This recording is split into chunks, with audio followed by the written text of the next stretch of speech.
जय जिनेंद्र गुरुजी। जय जिनेंद्र बच्चों। बच्चों, आज की कहानी का शीर्षक है सदाचारी गुणवर्मा। मथुरा नगर का सम्राट रणकेतु अपने अनुज गुणवर्मा को पुत्र की तरह प्रेम करता था।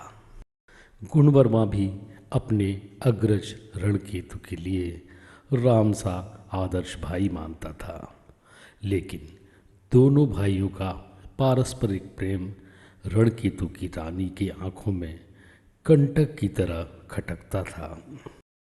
एक दिन रानी ने रणकेतु को समझाते हुए कहा, आपको तो कुछ भी पता नहीं है, आपका भैया गुणवर्मा क्या गुल खिला रहा है। तुम्हें तो तब पता चलेगा जब हम दोनों भिखारियों की तरह देश से निकाल दिए जाएंगे। गुणवर्मा आपकी गद्दी पर शासन करने के लिए षड्यंत्र रच रहा है। कान के कच्चे रणकेतु को रानी की बात सत्य सी प्रतीत हुई।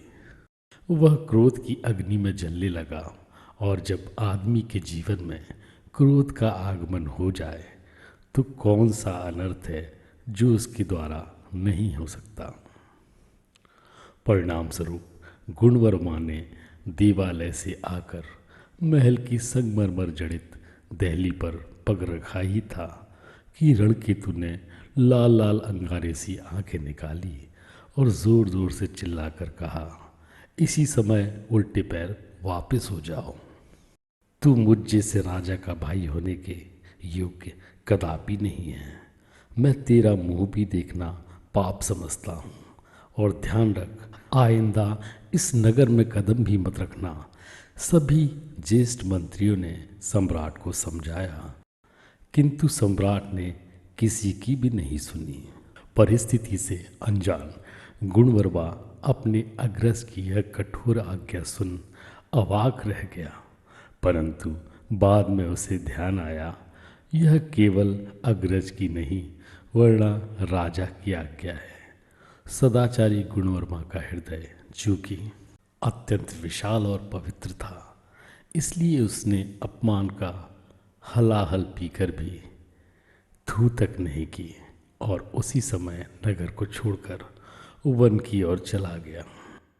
वन में रहकर ही वह भगवान की आराधना में संलग्न रहता हुआ अपना जीवन व्यतीत करने लगा।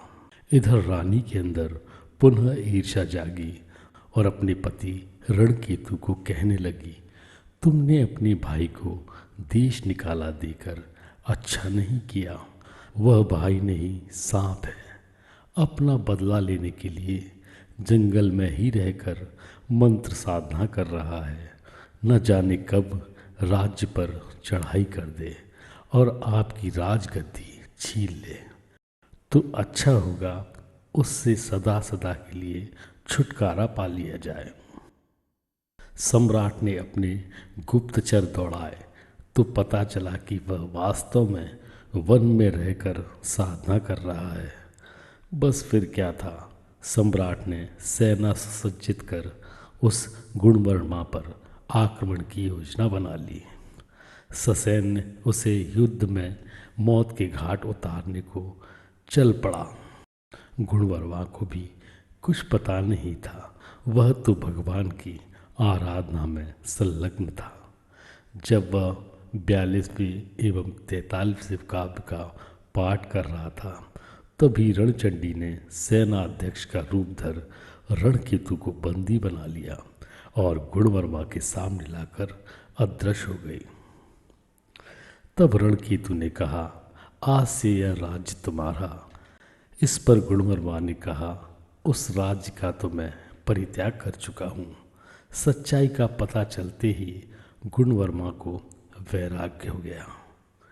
अब तो रणकेतु की आंखों में मात्र पश्चाताप के आंसू थे। बच्चों, इस कहानी से हमें यह शिक्षा मिलती है कि कभी कान के कच्चे नहीं होना चाहिए, अपितु अपने विवेक से ही कोई निर्णय कार्य करना चाहिए।